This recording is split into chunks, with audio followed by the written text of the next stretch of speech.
بسم الله الرحمن الرحيم فذكر فما أنت بنعمة ربك بكاهن ولا مجنون. نبي السلام ته مختلف نمونه ظالمانه کله به کاهن ورته ویلې، کله به لیوانی ورته ویلې، کله به شاعر ورته ویلې، کله به ساحر ورته ویلې، کله به معلم ورته ویلې، مختلف نمونه. خو الله یې دفاع کوي د دې صفحې الله بیان ته نصیحت کوه خلکو ته غوږ مه نیسه. فما انت بنعمت ربک، نه یې ته په سبب د فضل د نعمت رب د تا کاهن څپالګر خبر ورکوونکی د غیب نه نجومي نه یې ولا مجنون او نه لیونی یې. ام یقولون شاعر، آیا دوی وایي چې دا یو شاعر ده؟ نتربص به، موږ به منتظر اوسېږو د ته المنون د حوادثو د زمانې چې دی به مړ شي لکه نور شاعران چې مړه شوي دي. قلت ورته وایه تربصو، تاسو منتظر اوسېږئ د ما د هلاکت، فاني معکم من المتربصین، زه بیا بېشکه د تاسو سره منتظر یم د تاسو د هلاکت چې الله به تاسې هلاکوي. هم تأمرهم احلامهم بهذا، الله وی دا دوی ته د دې عقل دا حکم کوي چې دوی دا خبرې کوي چې نبی علیه السلام غوندې سړی کله شاعر کله کاهن کله لیونی ورته وایي. ام هم قوم طاغون، که دوی یو قوم د تېرېدونکی د حد نه سرکشه جګړه مار ده.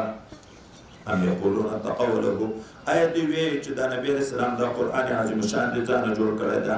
نه، بل لا یؤمنون، بلکې دوی ایمان نه راوړي تکبرا و عنادا. که داسې چې رسول الله د ځانه جوړي، خو دې د ځانه دغسې خبرې خو جوړې کړي، یو صورت خو دې جوړ کړي. فلیأتوا بحدیث مثله ان کانوا صادقین، که دغه رسول الله د ځانه جوړ کړی نو خو دوی دې هم راتګ وکړي په یوه خبره چې جوړه کړه شوې په شان د دغه قرآن په فصاحت او بلاغت کې، ان کانوا صادقین، که دوی رښتیني په دې خبره کې. ام خلقوا من غیر شیء، الله د الله چې دوی نه مني عبادت یې نه کوي، الله دوی بیا خو به بده به خالق خپله پیدا شوي. ام هم الخالقون، که دوی دي خالقان بل څوک هم دوی پیدا کړي. خو دوی هم دا مني چې پوښتنه تر وکړي چې چا پیدا یې؟ الله خپل ځان خو خالق نه بولي. ام خلق السماوات والارض، آیا دوی پیدا کړي دي اسمانونه او ځمکه؟ نه، دا یو شی هم نشته.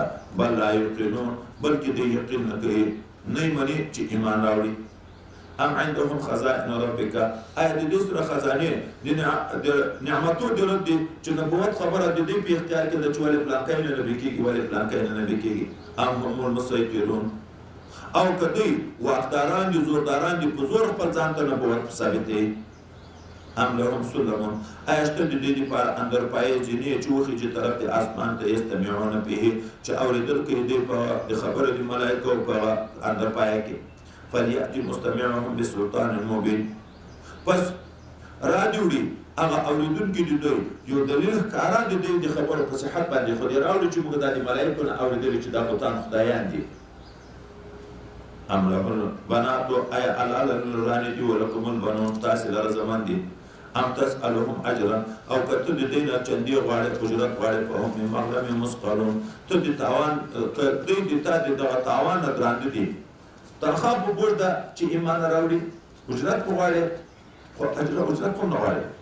ام عندهم الغیب، که د دوی سره علم غیب ده، فهم یکتبون، چې دوی لیکل کوي دي هغه نه. ام یریدون کیدا، که دوی اراده لري د مکر کولو د چال کولو چې تا هلاکي. فالذین کفروا هم المکیدون، پس هغه کسان چې کافران شوي دي په دوی به مکر وکړی شي. څه معنا؟ دا جزا د مکر به په خپله دوی پیدا کړي. ام لهم اله، آیا شته دوی لره معبودان غیر الله غیر د الله تعالی نه؟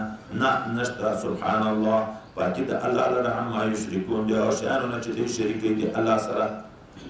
وإن يروا كسبا من السماء ساقطا، کدا بدبختان وویني یوه ټوټه د اسمان رالوېدونکې، بیا به مې یقولو وایي به سحاب مرکوم، دا یو ورېځ د پرېړه غوټه چې هر څه ورښکاره کړې مني نه، ځکه مبدا دی پایز دی دی صفت مبدل دی ربطه چې الله یې مبدل شو بیا حادي نشته. فذرهم پرېږدي دوی حتی یلاقوا یومهم الذي فیه یصعقون، چې دوی ملاقات وکړي د هغې ورځې سره چې په هغه ورځې کې دوی مړه کېدونکي دي. تندر پر رالوېدونکی ده.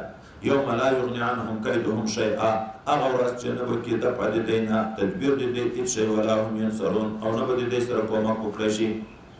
وان للذین ظلموا عذابا دون ذلک بشکا کسانو لره چې ظلم کړه کافران شوي دي اخروي عذاب د بيد دغه دنیوي عذاب نه لکه په دنیا کې چې عذابونه ورکړل شوي دي دغه بغیر بل اخروي عذاب شته ولكن اکثرهم لا يعلمون اکثر دې چې علم نه لري واصبر لحكم ربك صبر کوه اے رسول الله صلی الله علیه وسلم حکم دې رب خپل ته فانك باعيننا بشک ته چې په ځای دې لیدل دې مو کې مو تاسو ته دې ضرر دې دینه وسبح بحمد ربك او پاکی بیان او په واسطه د حمد رب د تاسو را حين تقوم په وخت چې تر راپورته کېږي د خوب یا د مجلس ته مجلس په اخر کې سبحانك اللهم وبحمدك اشهد ان لا اله الا انت استغفرك واتوب اليك یا دا چې د مجلس څومره ګناونه به خدای معافي یا پرون چې موږ ویل سبحان ربك رب العزه عما يصفون وسلام على المرسلين والحمد لله رب العالمين ومن الليل فسبحه او په بعضې د شپې کې هم تسبیح ویادي د